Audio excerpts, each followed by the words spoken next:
عليكم ورحمة الله. بسم الله الرحمن الرحيم. الحمد لله رب العالمين، الصلاة والسلام على خير المرسلين وعلى آله وصحبه أجمعين. يا أيها الذين آمنوا اتقوا الله حق تقاته ولا تموتن إلا وأنتم مسلمون. يا أيها الناس اتقوا ربكم الذي خلقكم من نفس واحدة وخلق منها زوجها وبث منهما رجالا كثيرا ونساء واتقوا الله الذي تساءلون به والأرحام إن الله كان عليكم رقيبا. أما بعد فإن أصدق الحديث كتاب الله وخير الهدي هدي محمد صلى الله عليه وسلم وشر الأمور محدثاتها وكل محدثة بدعة وكل بدعة ضلالة وكل ضلالة في النار. This is the second lecture in this series, the history of Al-Andalus, the history of Muslims in Al-Andalus. And we said last time that the Muslims moved or conquered Al-Andalus or the Muslims stayed in Al-Andalus from year 92 Hijri at 711 until year of 897, that is 1492. We said a little over 800 years the Muslims stayed in Al-Andalus. Al-Andalus, which is known today as Spain and Portugal. The Muslims, or that land and more, as we will see, was ruled by the Sharia and by the Deen of Allah Azza wa Jal for many, many years. Whereas Muslims today go there for other than the Deen of Allah. We said Musa ibn Nusayr, rahimahullah ta'ala, was the leader of the Muslim armies in Africa, in North Africa, and he finished conquering the northern Africa, Maghreb al-Arabi, and until he reached all the way to Morocco, and they reached the Atlantic Ocean. And we said whole North Africa fell under the rulings of the Muslims, except one place, and that was the port of Sirta, or Suta.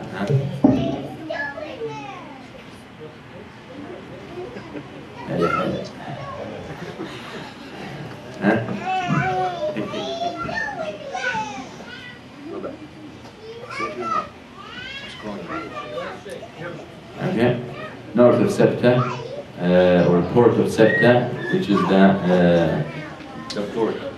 And you can see Sirta is right here. This is in Arabic. I don't like the quality of the print. Salam. This is Sirta here, so you're not getting paid. Okay, this is Sirta. So the whole North Africa fell under the Islamic ruling. Okay, except this port here. Okay, this is Sirta. On the other side, as we see Jabal Tariq, on the other side is Tanja, as we said, Tanja or Tangier. In English, that was with the Muslims. The only place is right here, Sirta. This is an important location. And still until today, it's occupied by Spain. So, Musa ibn Nusayr, rahimahullah, after they took over North Africa, except Sirta, he put Tariq ibn Ziyad.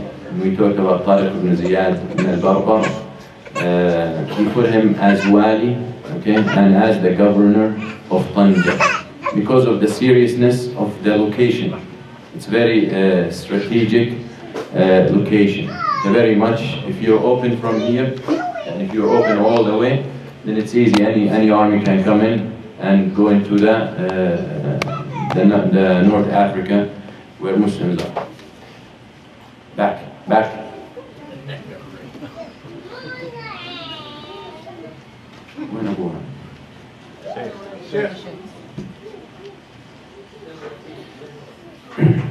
We also mentioned that when Muslims came to Al-Andalus, or Al-Andalus here, this is Al-Andalus, was the people who were living there were what's called Al-Qurt, Visigoth people, Christian European people. And we also said the year 92, when it was conquered, it was the Umayyads. The Umayyad dynasty was ruling the Muslim world at the time of Abd al-Malik, al-Walid ibn Abd al-Malik. Okay. Now, after they finished conquering the north of Africa, all the way until they reached Morocco, Mauritania, they hit the Atlantic Ocean. And as we said, the message, it's hot here. We said the message,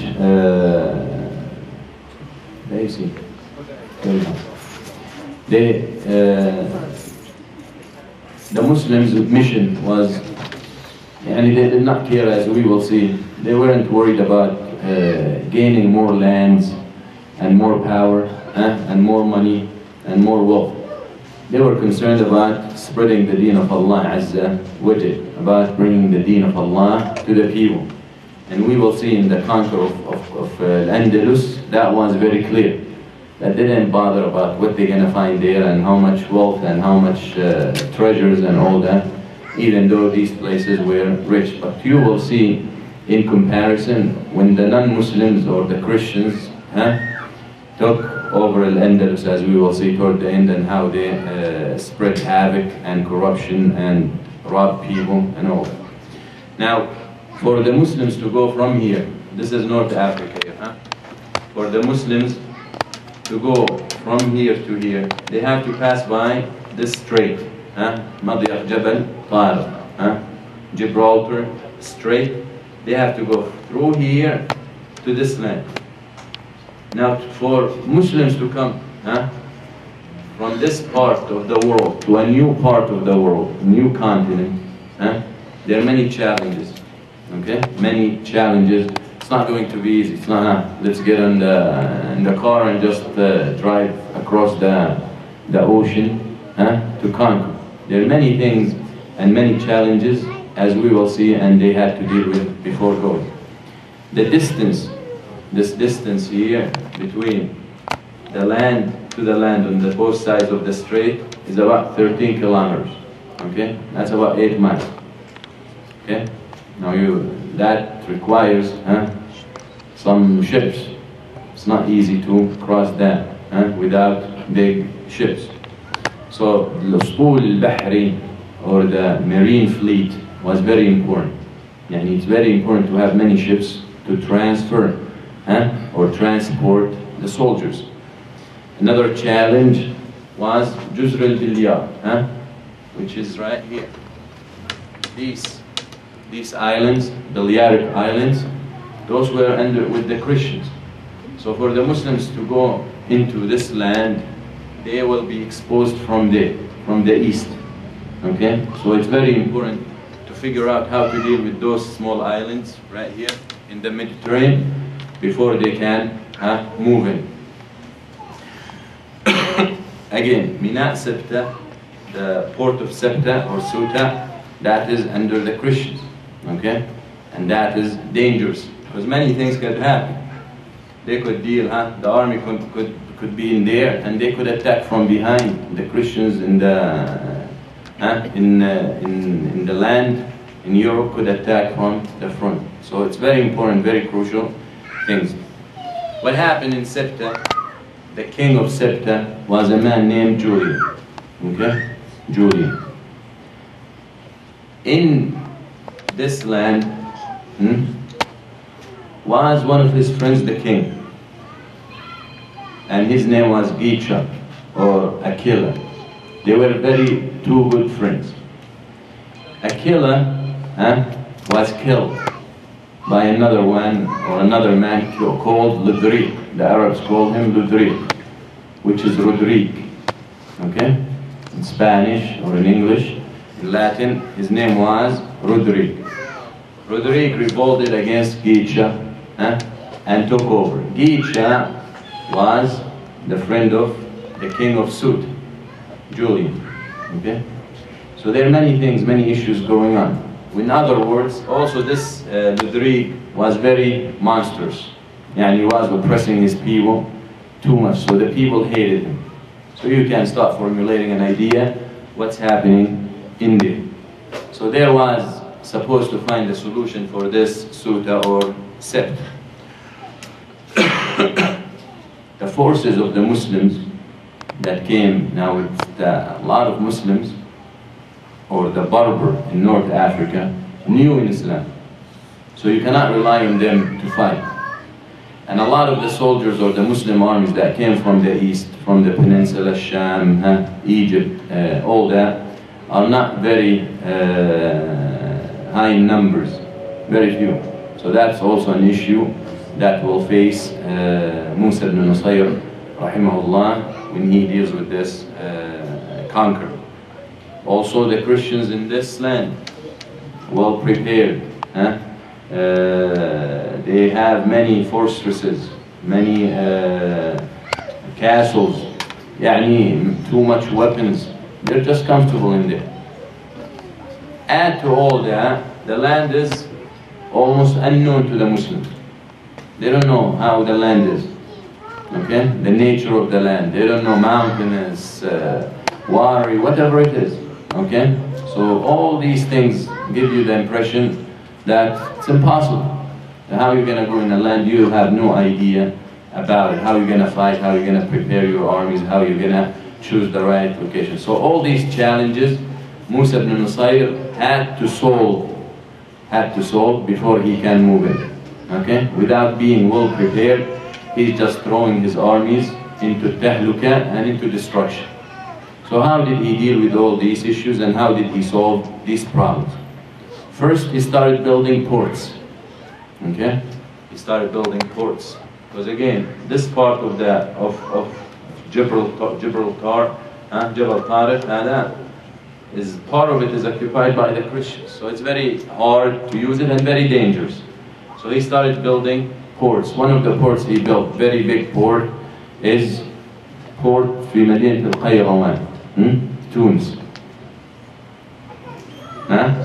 He built a port in there for the Muslims. القيروان هذه was built by Musa عقبة بن نافع رضي الله عنه in the year 50 Hijri.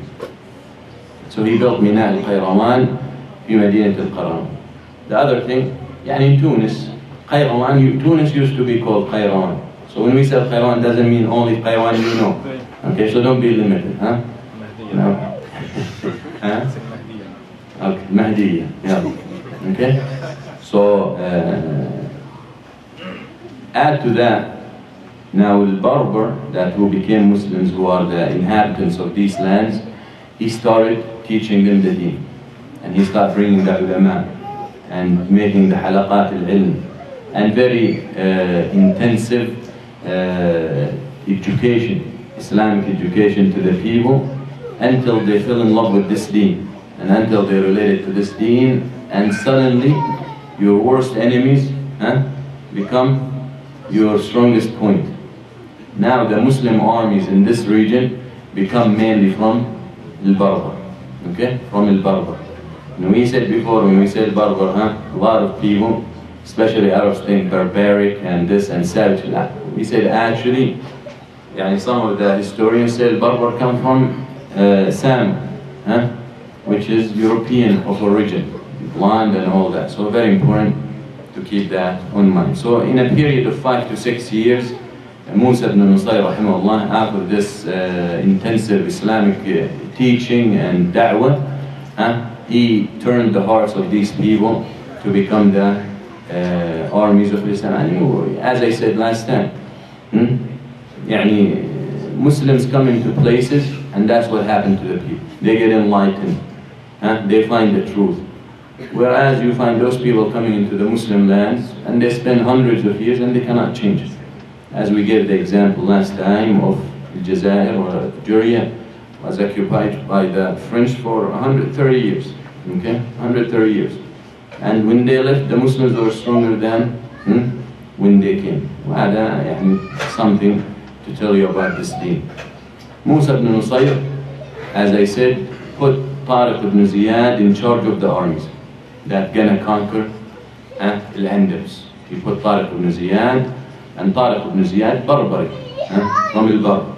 So most of your army from Al-Barbar, and then the leader is from Al-Barbar. And that's to show that Islam is not a religion of prejudice, and Islam is not a religious or a religion that gonna differentiate, and this is Arabs and this is La. The most qualified is the one who leads, and at that point was Tariq ibn Ziyad. So this deen, يعني global deen. وما أرسلناك إلا رحمة للعالمين, for the mundane. Musa ibn Nusayr, to deal with the issue of the islands, he conquered them. Okay, he conquered the islands, the Balearic Islands, and they became under his or under the Khilafah al-Umayyah. So now the Muslims are protected in their back from the east, in those islands as you see in the Mutawassat or the Mediterranean. That's very much what he was able to do. But what's about the other problems? Okay, we have a few issues. One of the issues is Sept. Okay, the Christians in charge of them, with Julian, as you remember. Another issue that takes years and years, even until today, when they want to build a submarine, that takes years. And they buy the submarine and then they receive it years after. Okay, and all these Bawarij and big carriers and all that. Okay, so to wait is gonna take too much or too long. So yeah, he started building ports. Yes, he started building his marine power and fleet, but still it's going to take long. So these are some issues that the Muslim. Another issue is the geography, okay, of the land of Al-Andalus. Muslims don't know about it. They don't know what it looks like. They don't know how to prepare. So all these things must be solved also, in addition to the problems or the issues that he addressed. Allah Azza wa Jal, when people are sincere, opens doors for them. Sometimes we get stuck only with the means. The means, الأسباب, we think there are things we must do. For anything to happen, we must do something. Not necessarily, okay? But you always have to try your best. Be sincere. If your intention is good, and you're doing what you're supposed to do, and there are things beyond your capacity, Allah Azza wa Jal, because of this intention, make them happen. That is where tawakkul. Tawakkul ala Allah Azza wa Jal, to believe down in your heart, completely that Allah Azza wa Jal takes care of you. So you see how the Musa ibn Nusayr rahimahullah and the Muslims tried their best. With what they can do, they tried. And someone might ask, why they didn't conquer Suta or Septa? Well, they have a bigger goal, and that is the land of Al-Andalus. They don't want to exploit themselves or destroy their armies or their power before they go to that land. So it's very important for Muslims to understand that every time you think the door is closed, Allah Azza wa Jal opens another door. But you have to trust Allah Azza. That's the bottom line. You have to trust, and this Al-Andalus history will teach us that. It will teach us that Muslims were not as strong, and they were victorious because they trusted Allah. And Muslims were more powerful and double and triple of the enemies, and they relied on themselves and they lost. We will see all that in the history of Al-Andalus. So that is what we. So now we tried. We built the ports. We conquered the Balearic Islands. We taught the people the religion. We got the numbers. What's about the rest of the problems? Allah Azza wa Jal will take care of it. يقول الله عز وجل وما رميت إذ رميت ولكن الله رمى. It's not you who throws. Allah Azza wa Jal throws. It's not you who brings victory. It's not us. It's Allah Azza wa Jal. So in this whole plans, a letter comes from Julian to Tariq ibn Ziyad. Remember Julian? Who's Julian? Sept. The Christians who lives in Septa, who's the king of Septa, and who has issues with the king of Al-Andalus. Al-Andalus. The king was, his name what? Rodrigo. Yes, the one who killed the friend of Julian. Rodrigo or Ledrigo. So he sends a letter to Tariq ibn Ziyad. He offers him things. Okay? He offers Tariq ibn Ziyad things. And he asks for things. I'll give you this, you give me that. Okay? Now before that, a killer Orgicha, who was the king of Al-Andalus, was يعني, as usual, these kings, people are so hungry and the king is so rich. He had over 3,000 properties, gardens, they used to call them, huh? 3,000 حديقة أو جنة. And he had many kids and all that. Rodrigue managed to get rid of all these, of the children of Aquila as well. So what's the letter of Julian to Tariq ibn Ziyad? He asked, or he offers, he will give him, he will put the port of Septa under his use. He will give it to him. He will surrender. That's one of the problems that was facing those. He will give it to him. Okay? He can use it. Alright? Second, he will put the marine fleet, Ustul al-Bahri, that belongs to Septa or Suta, under the Muslim armies. He will give him all the ships that borrow them. So he can use them in conquering Al-Andalus. That's another issue being solved. Third, he gonna give him complete view of the land of Al-Andalus. The geography and whatever he needs to know about the conditions in that land. And these are the other three problems that the Muslims needed to know, or the armies, before they can conquer that land. What did he want? He wanted the 3,000 gardens.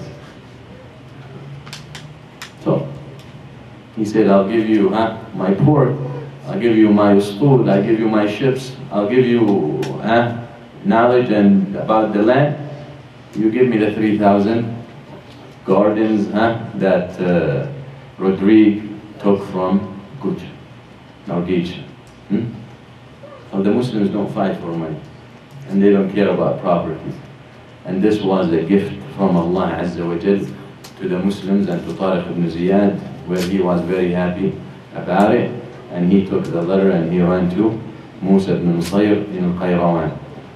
He showed him the letter and it was exciting. So they sent the letter to Walid ibn Abdul Malik, Khalifa al-Umawi, and he approved. He approved that now they start marching toward Bilad al-Andalus.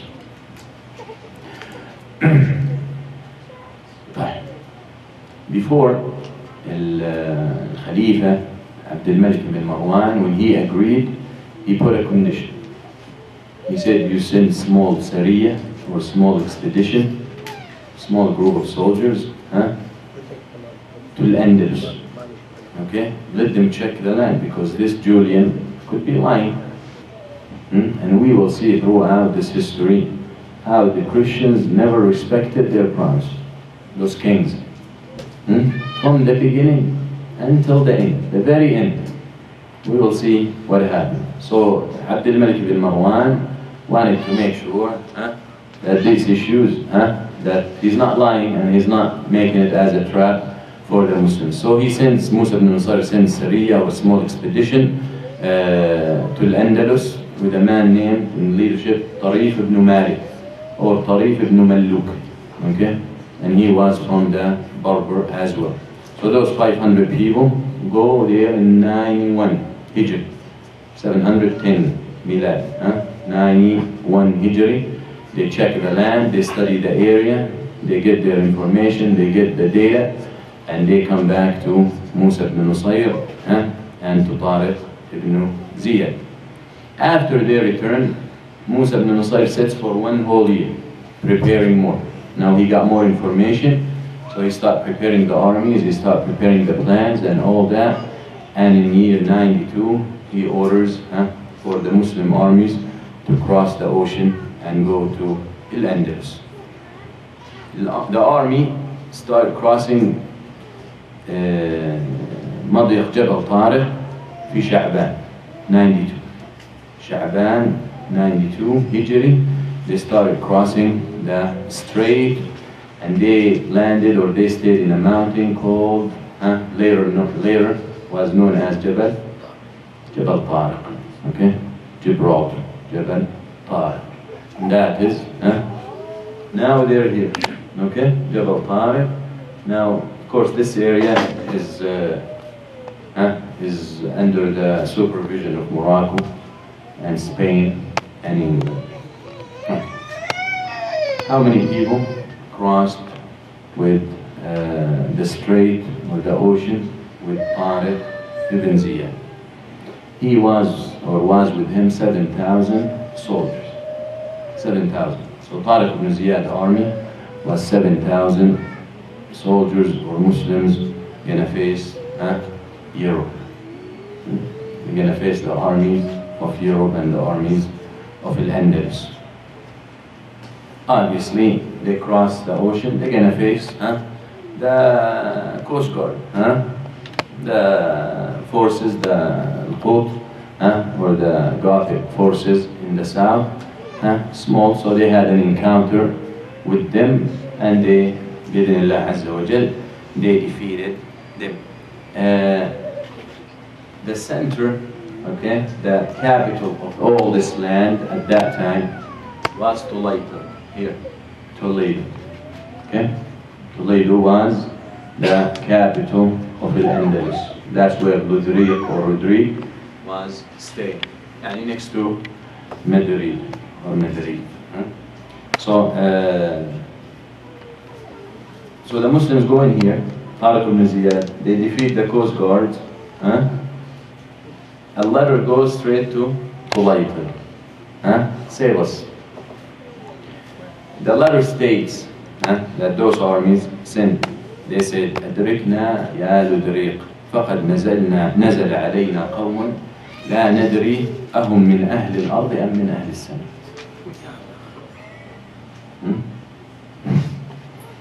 Send a letter to Rodrigue, the king. They tell him, save us. We are facing people, we don't know where they came from. Are they from earth or from heavens? Why? Why they said that? First, when they encountered, they offered them Islam. No, we're not coming to kill you. We invite you to the deen of Allah Azza wa Jal. No, our mission is not to shed blood. We're not concerned about that. We want to save you. We're not concerned about killing you. We want to save you. We will see that the armies in this continent were savage, as we talked before about the Vandals. They were savage, okay? In the Middle Ages of Europe. They didn't know all that. They come to a town, they'll kill everyone, they rape every woman, they'll kidnap the children, the women, they steal everything and they move. They'll burn everything before they leave, okay? So now you have people, okay? And you're facing them, and they're offering you Islam. And obviously, they said, you don't want to pay, then al-jizya. Before we fight, there's al-jizya, and we'll talk about al-jizya. Then they said, those people, قوامون في الليل, they pray at night, and they're soldiers in the day.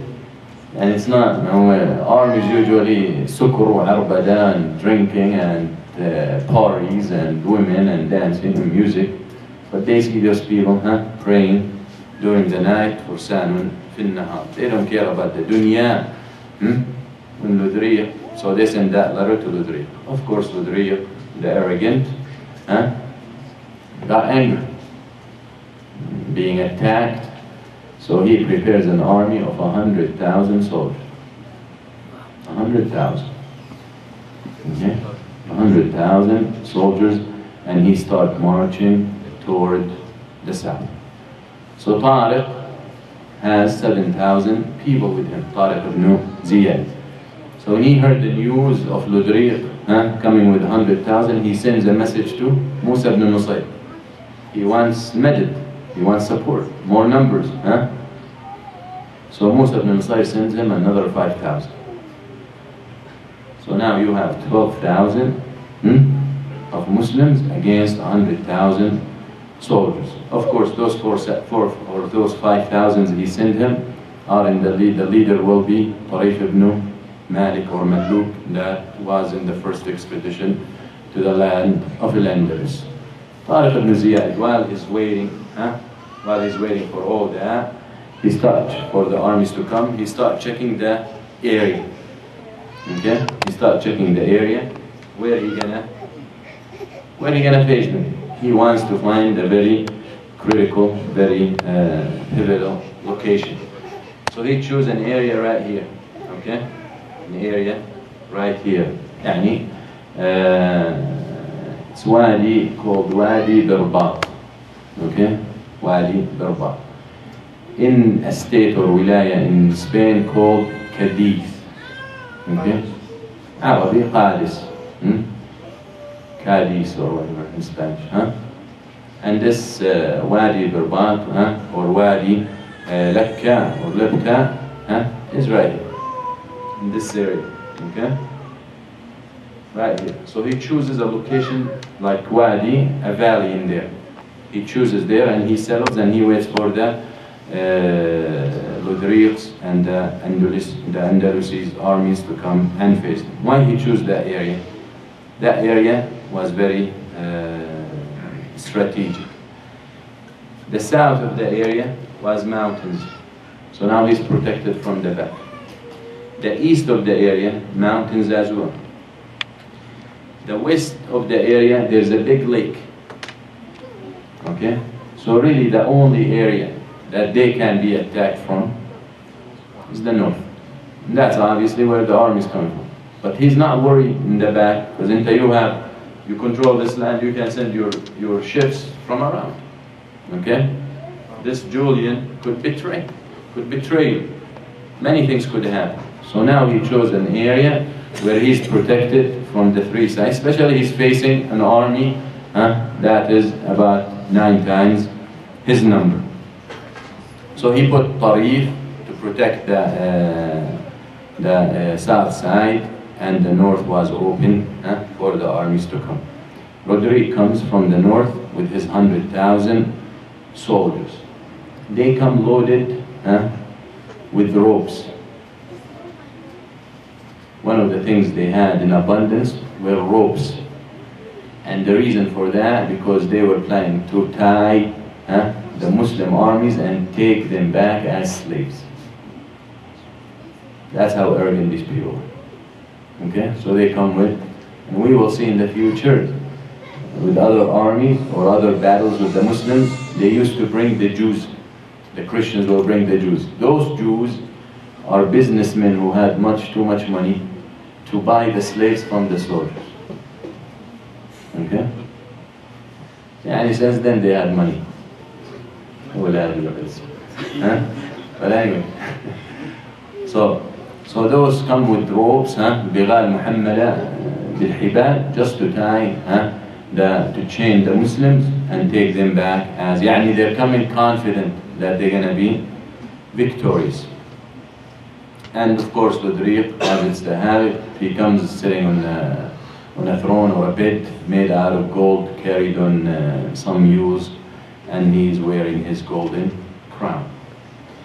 Ma'raka, the battle, takes place in 28 Ramadan, سنة 92 Hijri. Takes place in 28 of Ramadan, the year 92 Hijri. Okay, the year 92 Hijri.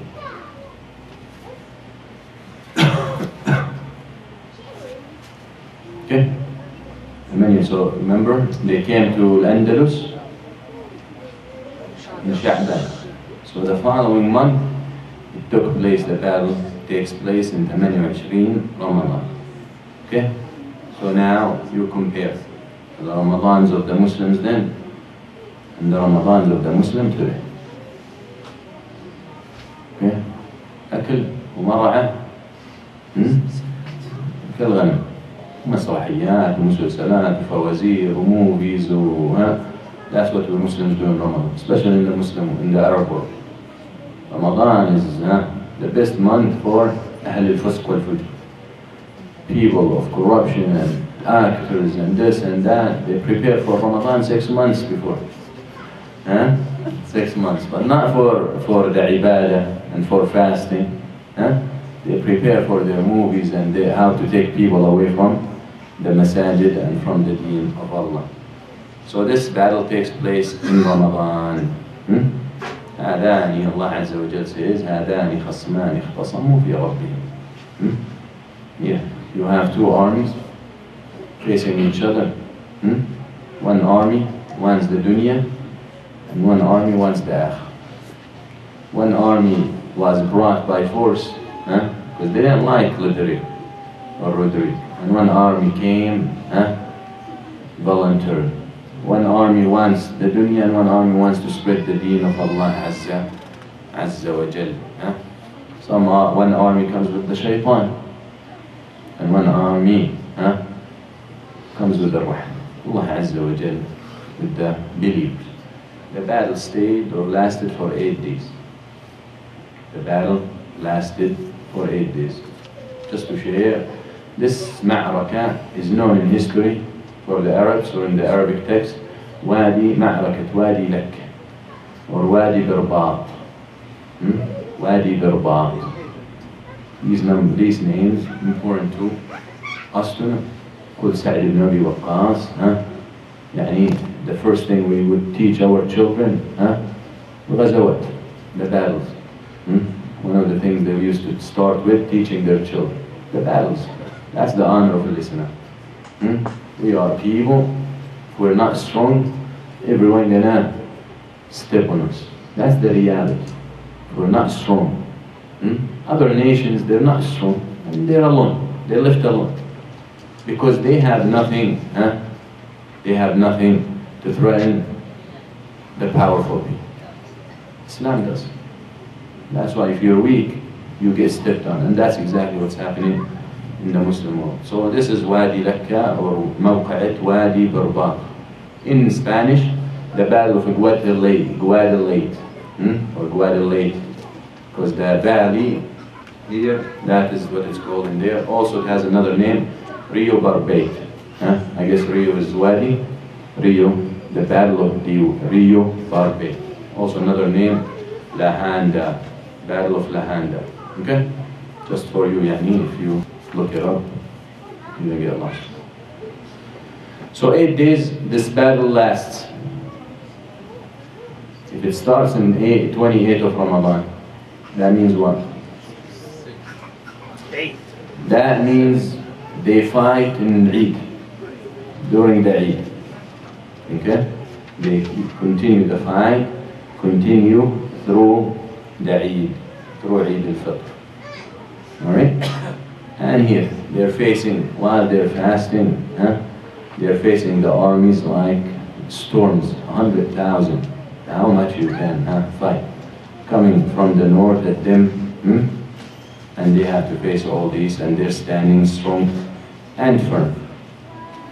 In this battle, all the leaders of the Christians got killed, except one. Okay? His name was Bilal. Okay? All of the leaders, all the quwad of the generals of the Christian army got crushed, got killed. Except this man. He ran away, he went north, and he settled in a very important place. Very important place. This small place, as we will see later, plays a very significant role in the fall of Al-Andalus. Okay? He ran away to a place called, after him, Sakhrat Bilay. Okay? Sakhrat Bilay. Well, he goes and he starts his own kingdom in the north, called it Asturias. Ludrir got killed. Some reports said he fled, he ran away.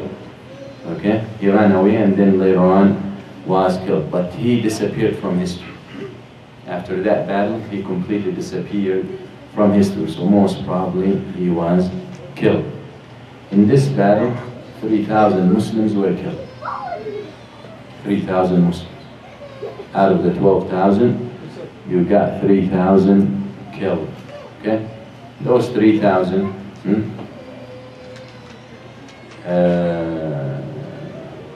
in comparison with the Christians, there are no reports of how many Christians were killed. Okay? But most probably, most of them were killed. Most probably. And I will tell you why. Okay? Because when the army gets defeated, they fled. Okay? They run away. Okay? But we will see something unique happen, that it will happen only once after that.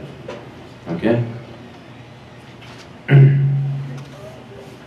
One of the things that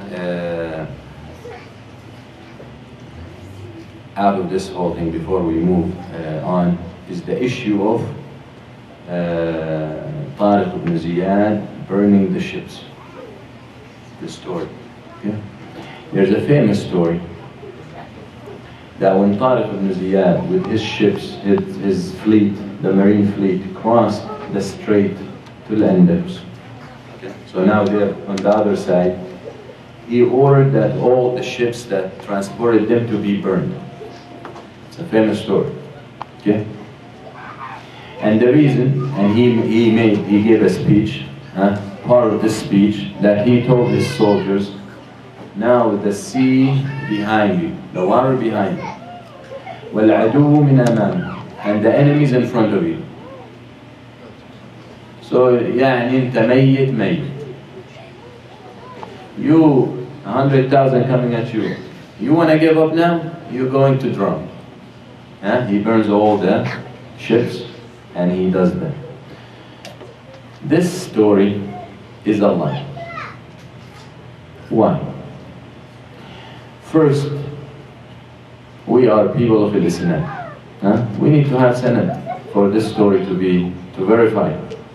There is no sanad for this story whatsoever. Sanad means some people, out of all those 12,000, 3,000 died, out of the 9,000 left, some people got to have told their families told other people, historians caught it, and reached us. We don't have it. We don't have a chain for it. Second thing, Tariq ibn Ziyad doesn't own these ships, because many of those ships were borrowed from Julian, Suta or Septa guy. Okay? So he has no right to burn. Third of all, Shara'an, in the deen, you're not allowed to do that. Because there's a chance that you need to come back to get stronger. إلا متحرفا لقتال أو متحيزا إلى فئة.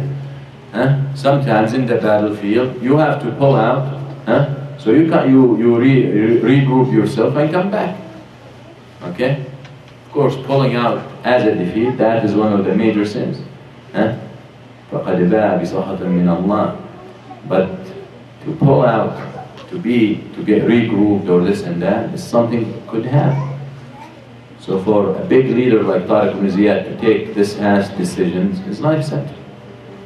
Fourth, it's not recorded anywhere in the history books that Al-Walid ibn Abd al-Malik or Musa ibn Nusayr made any comment about it. Something as big as this. And we will see how Musa ibn Nusayr will react to Tariq ibn Ziyad for other stuff, with anger and upset. Something could have been, must have been reported. Most probably one of the things would have happened, Azl Tariq ibn Ziyad, to retire Tariq ibn Ziyad from leading an army, to take such a decision. Okay? So all these don't add up. Most probably this story was made up by European historians. And the only reason such story would be made is because they do not understand how 12,000 people could defeat 100,000. So they had to put it in a way that this Muslim army was desperate and had no other choice but to, they did not understand that Muslims do that regardless. So that is the only explanation for this. And obviously Allah Azza wa Jal says, كم من فئة قليلة غلبت فئة كثيرة بإذن الله. Allah مع الصابرين. In the Quran, Baqarah, Allah says how many small groups defeated huge groups in numbers. And Allah with the patient ones. But these huge groups are the believers. After the battle, what happened after the battle? Tariq ibn Ziyad saw that the Muslims are so excited. Their morale is so high. They just defeated the army of Al-Andalus. So he wanted to take advantage. The army of Al-Andalus is scattered. So he wanted to take advantage of that to conquer. Now the order to him was what? Just cross. And obviously we're going to face the first army. You defeat that and you stay. So he was excited. He took that opportunity and he started conquering. He started conquering Al-Andalus. And another issue is now Julian on our side. We don't know if he's going to betray us. We don't know if he's going to change his mind. We don't know. So let's take advantage. Use him as long as we can. So he, rahimahullah, started marching north. Okay? He started marching north. So now we are here, across the Battle of Guadalete, or the Wadi Lekka or Wadi Urban took place here. The armies are spread, they ran away. Bilai ran all the way. صخرة بلاي يعني the man, he looked for the furthest point and he went all the way. Sakhra. Sakhra. This is an important location, as we will see later. Okay? But Muslims start spreading. Now the army is defeated and most probably they're killed. Okay? And I will tell you why I think they're all killed. Or يعني few live. So he starts marching north. He takes over Ishbili. Sevilla. Okay? Sevilla. Okay? So now he takes, this is one of the strongest fortresses and cities in Spain, in Andalus. He comes around it, they surrender. The people of Ishbili, Sevilla, they surrender. They agree to pay the jizya. But now, you have people who have no army. Most probably, Rodrigo, when he came down, he was taking the armies of this and that. So these people, the Muslims could just go in and destroy and kill everyone, take over. But Muslims don't do that. Because their mission is not destruction. Their mission is to spread the deen of Allah. So they offered the people Islam or jizya or fight. So the people of Ishbili surrenders without a fight. Okay? And they pay that jizya. يقول النبي صلى الله عليه وسلم نصرت بالرعب بمسيرة شهر. Imagine if they're here and then the news came to them that the 12,000 defeated 100,000. By the time the Muslims are at Ishbili, they're defeated or mentally. Okay, mentally they're defeated. The Prophet ﷺ, when he started marching in Tabuk, going to face the Romans. Romans were one of the strongest, one of the two strongest empires at that time. They didn't see it, they didn't find him. The Muslims didn't find it Tabuk. They went and they came to the Tabuk, the area, and the Romans did not show up. So that was, and the Prophet ﷺ said one of the things he was given, no one else was given before him, that he will get the victory if he is a month distant away from his army, his enemies. A month, his month far, still takes him a month to get to them. When they hear about that, they surrender. هذا سنن الله عز وجل. So the biggest city of the south surrenders to Tariq ibn Ziyad. مسألة الجزية, they agreed to pay the jizya of the taxes. Very important to point out, as I said before, the jizya requires that one golden dinar, one golden coin, that a man healthy who's capable of fighting gives to the Muslims in return to be protected. Yeah. Now the people of Ishbili, they're not Muslims, but they surrendered. They pay the tax now, the 1 dinar, the 1 coin. Okay. We will see how much the Muslims pays jizya for the Christians later on in the history of Al-Andalus. So now Ishbiliya is not Muslims, but they pay the jizya. So if there is an army come from somewhere to attack Ishbiliya, the people of Ishbiliya don't have to fight. Those who can fight don't have to fight, can stay home. The Muslim army is responsible about defending them for that 1 dinar. Okay? Now the Christian or the non-Muslim pays jizya 1 dinar a year. But the Muslims pays 2.5% of his wealth that stays with him for a year or more and reaches in Islam. Obviously the Muslim, how many Muslims wish if they can pay jizya instead of zakat? 1 dinar. Okay? If you have 100 dinar extra for a year, you have to give 2.5 dinar. Okay? So very important to understand the point. Those Europeans, those people, Christians here in this region, they never heard something like that. You saw from the letter the army sent to Ludrih or Rodri about the people. We don't know where they're coming from, heavens or earth, because they've never seen something like that. Okay? And you will see the consequence of all that. You will see the result. يقول النبي صلى الله عليه وسلم من ظلم معاهدا أو كلفه فوق طاقته فأنا حجيجه. Now the people of Ishbiliya, for example, paying the jizya. Now if one Muslim comes and kills one of the people of Ishbiliya, so the Prophet ﷺ said, I will be standing against this person, this Muslim, on the Day of Judgment. For killing someone, we gave him the promise of protection. هذا الإسلام. Not like killing your own people, bombing them, and droning them.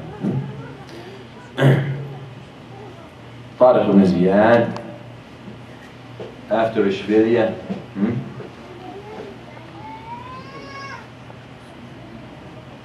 he goes to a city in this location called Istidja. In Spanish, I think Isija. Okay? Still, now he's gonna try to take over the whole south. Okay? Over the whole south. So he take over this, as we said, in this area, and here, in this area. This is Malaga. Malaga, is that Spanish? Is that the team, Malaga? Malaga Saray or Ghalta Saray? كله غلط. Okay, Malaga, so Istidja or Isiha is يعني a city in this state of Malaga. Okay, so he takes over that as well, and obviously they give the jizya. Tariq ibn Ziyad after that, how many soldiers he had? 9,000. Well, so 9,000. So he starts sending expeditions. He starts grouping, making his 9,000 into groups, 500, 700, and start spreading them out to conquer the land. So he still, so he sent his sarai. Now listen, he takes over a little mountain, 700 people, okay? And then he gets Porto, 700 people. And Malaga, 700 people. These are his expeditions. And he gets Mauritian, he gets that. So very much he takes over the whole south with 9,000 people. هذا فتح ربان. فتح ربان. Now Tariq ibn Ziyad done with the south. He started heading north. Okay? Where is it? Hey, there's a city somewhere in this area. Okay? It's called Julian. Between Granada and Cordoba. Hey, this area here. So he, Julian and what's in Spanish? Ayen, exactly. Ayen. So now he's moving north. So now he finished with the south, now he start moving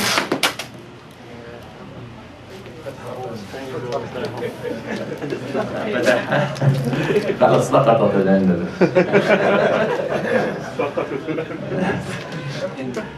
Phil. Alright? So he goes to north and he opens Jayyan. It seems that Musa ibn Nusayr, rahimahullah, okay? Musa ibn Nusayr, yalla here. Musa ibn Nusayr told Tariq ibn Ziyad not to cross Jayyan. If you conquer Jayyan, okay, don't go any further. It seems that Musa ibn Nusayr told Tariq ibn Ziyad that. Why would that happen? Because now if you start moving north, خلاص ماشي. طيب يلا. لزق كويس.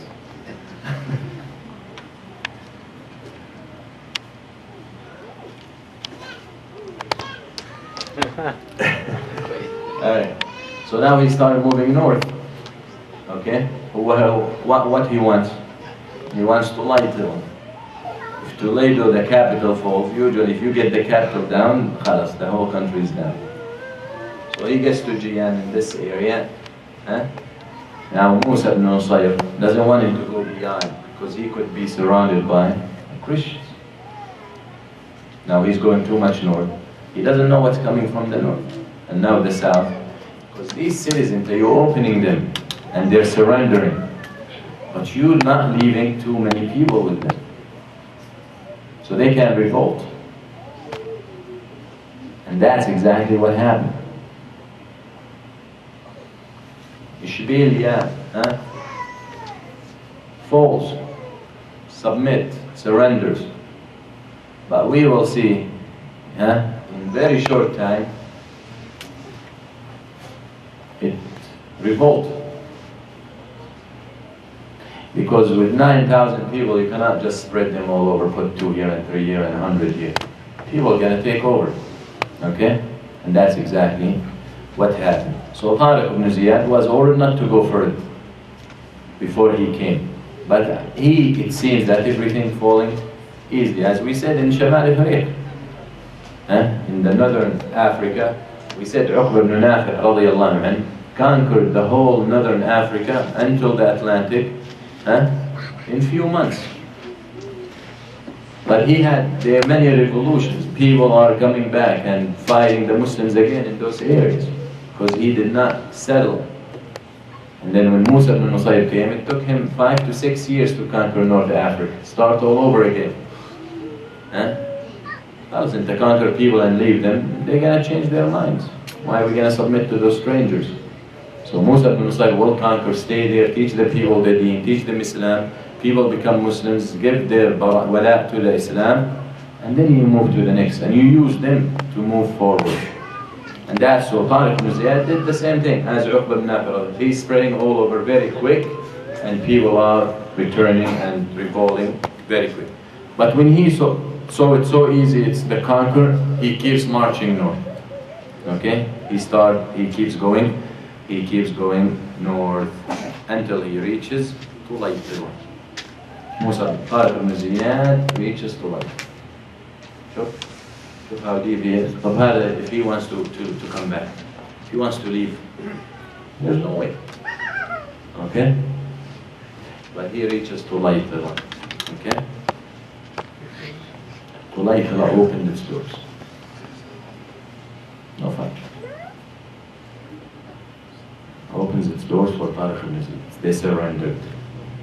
That's why I think the whole army was killed.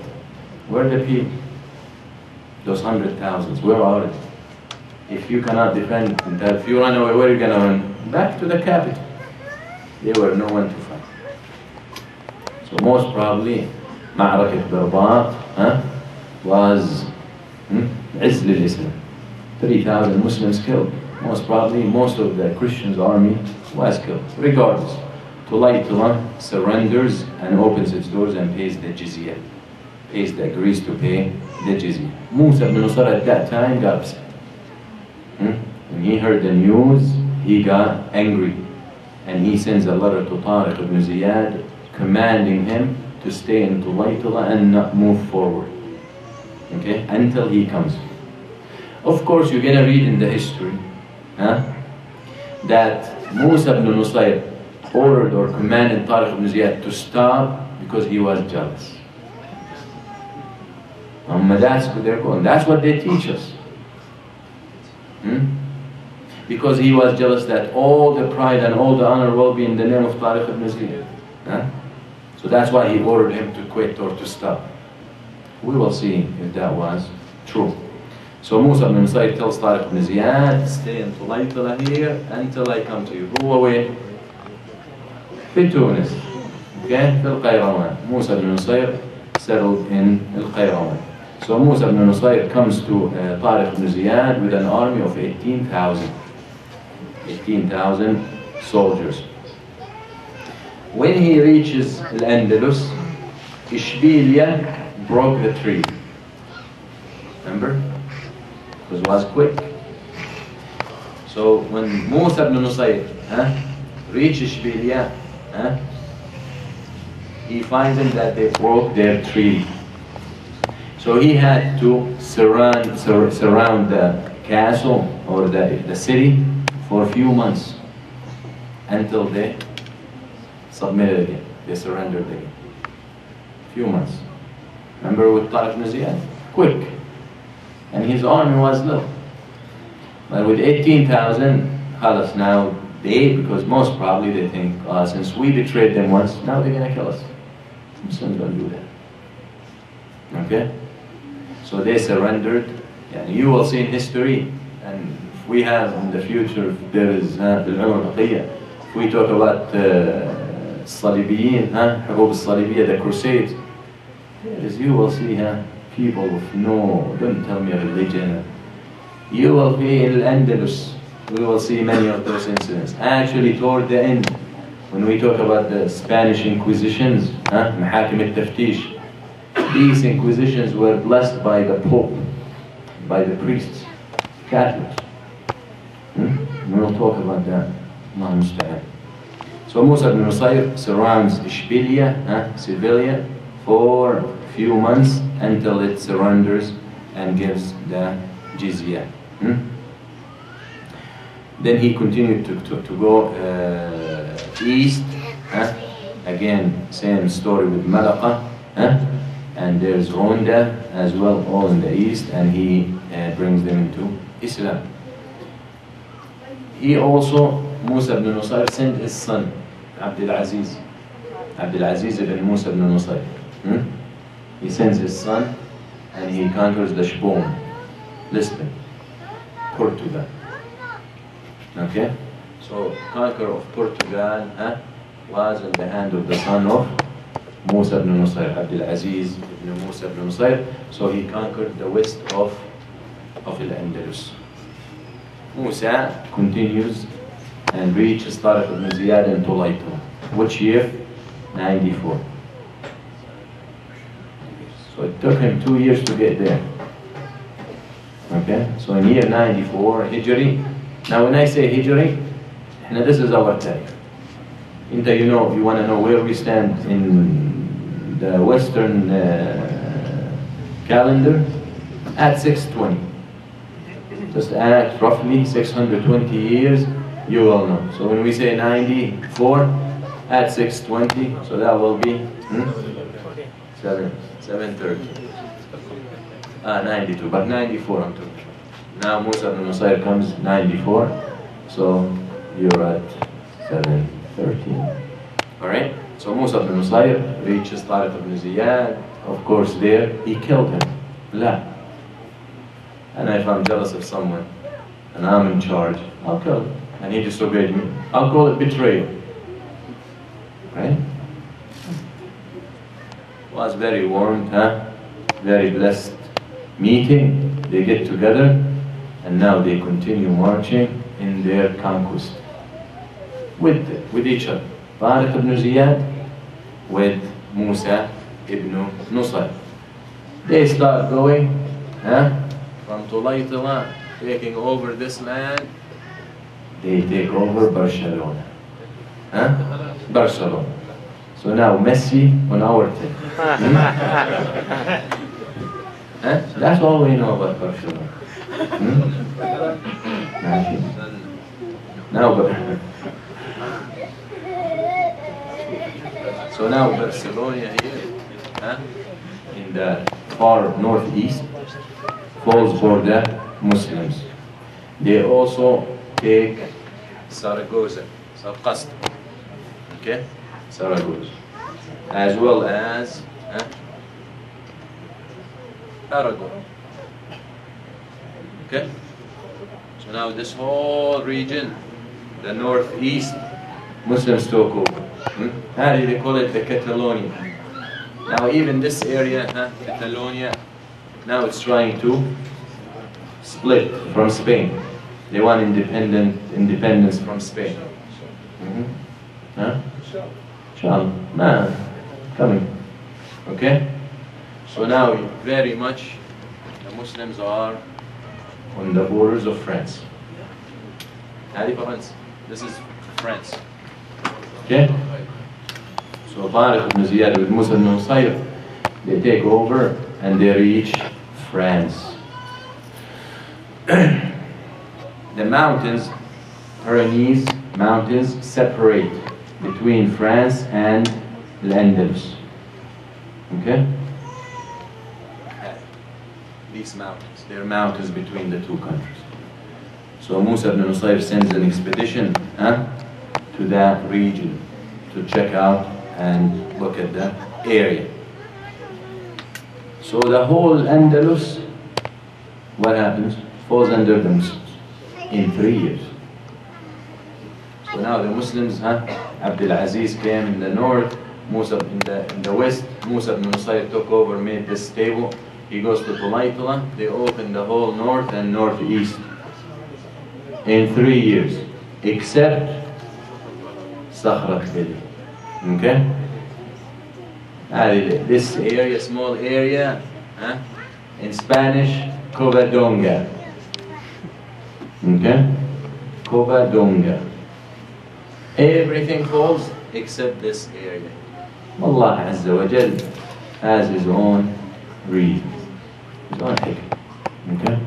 So now the whole Andalus under the hands of the Muslims. Between 92 Hijri and 95, the Muslims took over the whole semi, or the whole peninsula, if as they call it. When they were surrounding, of course, they didn't just leave it. Musa ibn Nusayr and Tariq ibn Ziyad were surrounding Sakhra Khili, the Covadonga. The order comes from Walid ibn Abdul Malik, Khalifa. Khalifa al-Umawi in Damascus. He sends him, صلى الله يعني أن يحرر دمشق, بلاد الشام. He sends a letter to Musa ibn Nusayr and Tariq ibn Ziyad ordering them to come to Damascus. Stop. Because Al-Walid was so worried that the armies, the Christians will regroup and attack. He thought that this was very quick. Okay? And anyway, it's a small area now, so it's not important. We get it later. Even though Musa ibn Nusayr and Tariq ibn Ziyad surrounded this area for months, they couldn't get it done. These cities used they'll build a wall around it, and the reason, one of the reasons, you see, it's on the ocean from the other side. Okay? And mountains. But the ocean, they have supplies there. They're not surrounded from one side, but it's open from behind, from the north. So Walid ibn Abdul Malik orders them to come to Damascus, and they had no choice but to respond. Obviously, Musa ibn Nusayr and Tariq ibn Ziyad were very disappointed that they had to leave this area or this city without conquering. And actually, Musa ibn Nusayr was planning after that, okay, to go all the way through Europe to Constantinople. Okay? يعني you want to go through Spain, then France, then Italy, then Yugoslavia, then Romania, then Bulgaria, then Turkey, Qastan. He did not come. So he was very disappointed that he had to go to back to Damascus and leave all that. Now the question, with all this, Musa ibn Nusayr, rahimahullah, how old was he? He was 75 years old.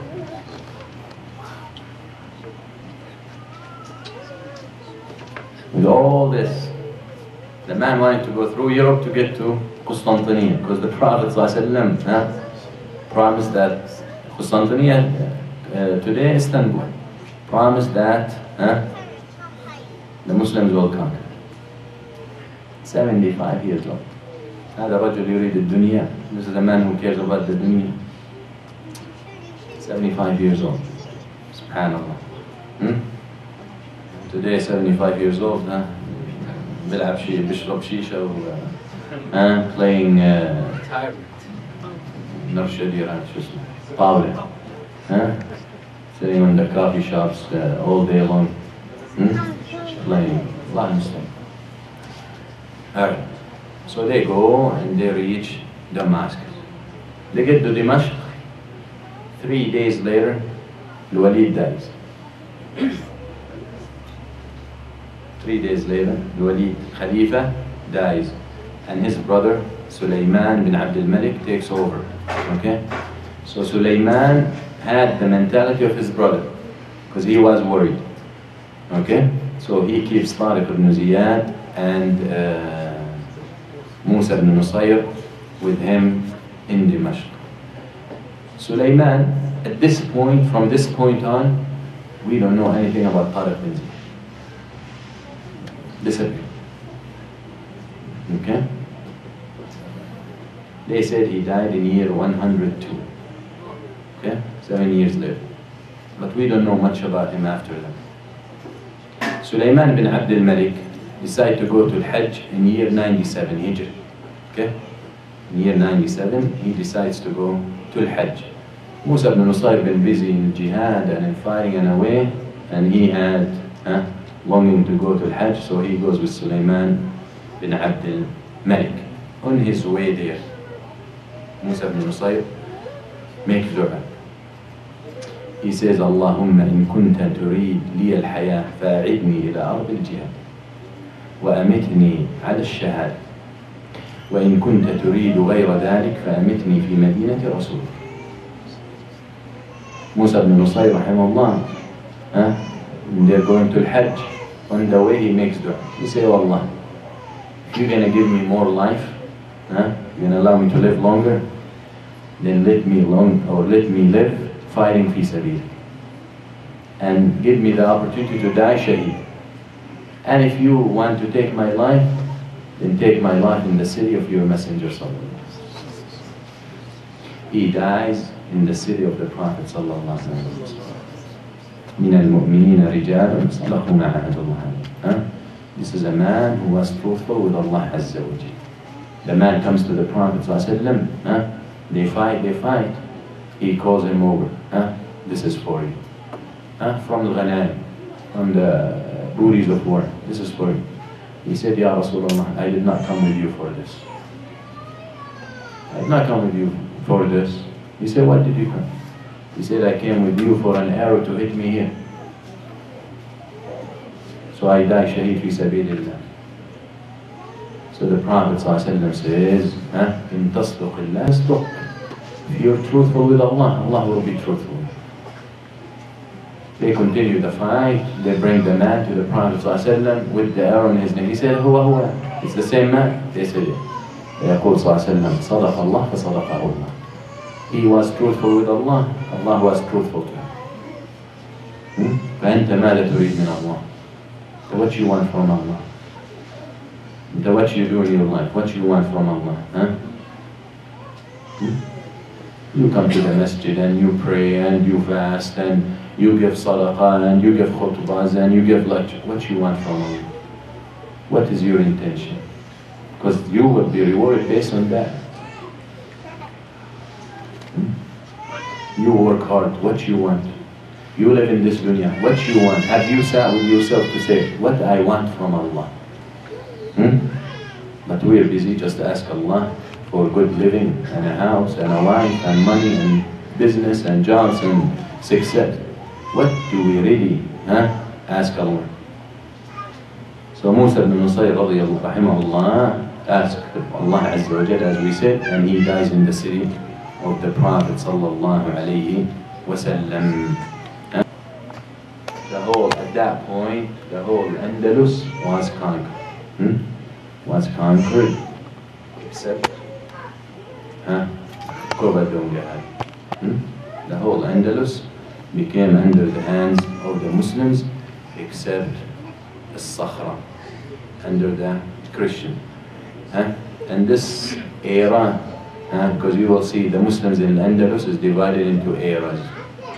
This era called the Ahd al-Fath, the era of conquest. Ahd al-Fath, okay? From year 92 until, from Sha'ban 92 until the end of 95. 3 years. The Muslims conquer the whole Spain, and they reach France. We'll talk about that next time. But they did reach France as well. Okay? قولوا قولي هذا واستغفر الله لي ولكم. صلى الله على سيدنا محمد والحمد لله رب العالمين. السلام عليكم ورحمة الله.